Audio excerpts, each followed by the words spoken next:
12 anos, minha mãe me mandou para casa de uma família, porque essa família tinha 2 filhos pequenos. E essas pessoas procuravam alguém para tomar conta dessas crianças. Eu também era uma criança ainda, mas o pessoal dizia para minha mãe que não era muito trabalho, era mais para ficar cuidando das crianças. E minha mãe, pela dificuldade que ela tinha em manter os filhos todos em casa, que naquela época não era nada fácil para eles passavam uma situação muito ruim em casa, por não ter roupa para dar a todo mundo, calçado, por não poder sustentar, e até mesmo para manter na escola era difícil, porque a gente tinha que ficar um esperando o outro chegar para usar o sapato ou a farda, até mesmo a mesma mochila, até mesmo o mesmo caderno a gente utilizava para ir para a escola. Então minha mãe, ela preferia mandar para casa de uma família na promessa de que essa família desse as coisas pra gente e deixasse a gente estudar. E foi assim que eu fui, com os 12 anos, para casa dessa família. E lá as pessoas iam me ensinando como eu tinha que fazer a limpeza da casa. O período que eu ficava em casa eu cuidava das crianças e outro período eu ia para a escola. E quando eu chegava eu fazia as atividades da casa também. E quando não dava certo, a gente saía dessa casa, ia para casa da mãe de novo, e outra família aparecia para procurar alguém, uma menina novamente, para levar para casa. E essa primeira casa que eu fui foi em Elísio Medrado, lá mesmo onde os meus pais moram, que meus pais moram na zona rural, e aí já era pequena cidade de Elísio Medrado. Depois eu saí de lá e fui para a Feira de Santana, para a casa de uma senhora. Mas aconteceram umas situações lá na casa dessa senhora que eu não gostava, eu não me sentia bem. E eu não podia contar para essa senhora, porque eu era ameaçada.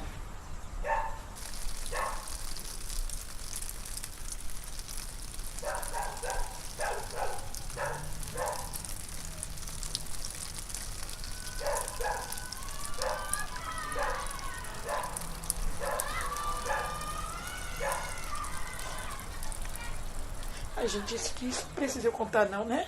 Não, fique à vontade. Eu acho que para um documentário isso é muito bom, até. Porque muita gente passa por isso.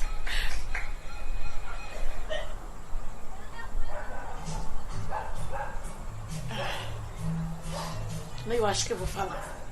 Fique à vontade. Eu tinha 13 anos, quase 14, mais ou menos isso. Era uma menina. E o marido dessa senhora, ele morava do lado da casa dela. E ele ficava me ameaçando.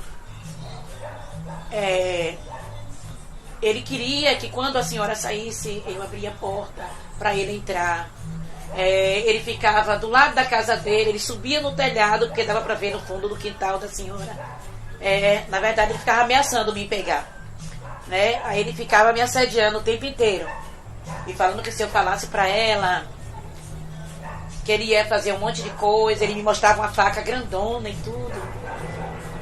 E eu ficava com medo, porque às vezes ela saía, ia pra feira, e quando ela ia rápido, às vezes ela não me levava, aí ela me deixava em casa, sozinha. Aí ele ficava falando um bocado de coisa feia. E eu não tinha coragem de contar pra ela. E isso me fez com que eu quisesse ir embora de lá. Ela não era uma pessoa ruim comigo, não era. E aí,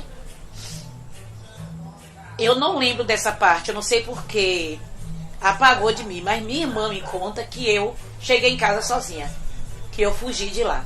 Eu sei que eu fui embora, mas eu não consigo lembrar essa parte. E Thelma, hoje a minha irmã, é quem conta isso direitinho, que eu fugi da casa da mulher, e depois o pessoal chegou atrás de mim e perguntando por que eu fui embora. E Eu só sei que eu cheguei de volta na casa da minha mãe e ainda bem que não aconteceu coisas piores, só ficou em ameaças e tudo mais.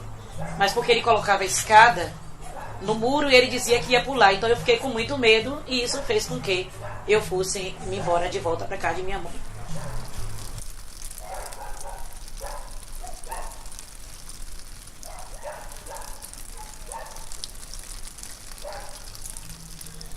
E sofri muito, porque em algumas casas você é muito maltratada. Eu lembro uma casa que até hoje isso me deixa muito triste. Que eles tomavam café sempre com o pão do dia. Mas o meu pão era aquele que sobrava do dia anterior, de 2, 3 dias. Todo mundo tomava café com leite, menos eu. Eu tomava café puro. E lembro essa cena que eles diziam assim, quando sobrava comida meio-dia. Era para eu fazer comida no outro dia, mas aquela já ficava separada, que era para eu comer no dia seguinte. Então são coisas que a gente olha e não quer passar. Mas tudo bem, a gente precisava, né? Eu também na época tinha que suportar e passar essas coisas como se fossem normais. Apesar de ter vezes que eu entrava no quarto, eu chorava, eu ficava emburrada e as pessoas perguntavam por que era. A mãe perguntava como é que estava, a gente dizia que estava bem, mas porque a gente tinha o dinheirinho e ainda tinha a oportunidade de mandar um pouco para ela. Então isso alegrava o coração, o meu coração, e também ela quando recebia o dinheiro por lá, né? Fazia com que a gente suportasse algumas coisas.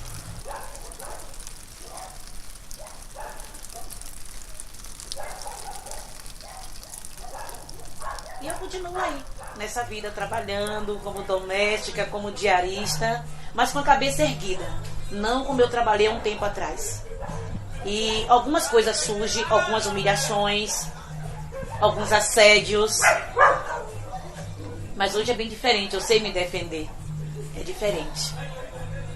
Antes também aconteceu de eu sair de uma casa em São Antônio de Jesus, porque tinha uma família que eu trabalhava, eu tinha 14 anos, e um senhor insistia em ir para o meu quarto à noite. E ele ia escondido, ele tentava me segurar e eu derrubava ele da cama, era uma confusão. E quando o pessoal ele ia trabalhar, ele era pipoqueiro, não vou citar nomes que a gente não pode, não deve. Ele era pipoqueiro. E a mulher dele saía, assim que saía, que ele sabia, ele vinha de lá do trabalho dele e vinha para casa. E eu lembro hoje que eu estava lavando roupa e ele chegou me ameaçando, me agarrou, segurou meus braços e ficava tentando me beijar e eu consegui, não sei. Eu digo hoje, pelo conhecimento que tenho, que a força veio de Deus. Eu derrubei ele, joguei água suja de sabão no chão e derrubei ele e saí correndo e me tranquei em um quarto. E ele ficou me ameaçando, dizendo que quando ele me pegasse, que ele ia contar a mulher dele, um monte de coisa, ia me botar pra fora dali. E foi uma situação muito feia, porque a mulher dele começou a perceber que tinha alguma coisa estranha, porque eu sempre ignorava ele. Mas Deus é tão fiel, é tão lindo, que ele conseguiu. Ele deixou com que ficasse só nesses abusos, mas nada para chegar a uma relação sexual, nada disso. Mas assim, coisas terríveis acontecem nesses casos. Mas eu sempre fui uma pessoa considerada, as pessoas dizem rebelde. Eu não sei se bem rebelde, mas eu acho que era a maneira que eu tinha para me defender.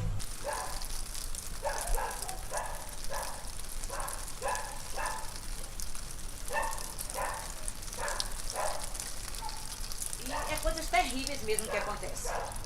E eu lembro de uma vez que ele chegou e bateu na porta do quarto e disse: ou você abre ou eu vou arrombar a porta. Eu disse para ele: pode arrombar. E eu já estava dentro do quarto com um ferrinho que eu tinha guardado, morrendo de medo, chorando, tremendo, porque se ele viesse, eu já estava, assim que ele arrombasse, eu já estava batendo nele, né? Mas também não deu certo, eu saí dessa casa por isso. Era um pessoal muito bom. Inclusive eu acredito que meu sotaque veio de lá, viu? Porque eles eram paulistas e eu desde de pequeno trabalhei na casa de pessoas que era paulista, que era carioca, e aí você pega algumas manias, né, de lá. Mas depois a vida seguiu em frente. Eu até hoje estou casada, tenho meus filhos. E louvado seja Deus que hoje as coisas, mesmo eu trabalhando de casa de família, de diarista, as coisas mudaram. Mudaram a respeito de tudo.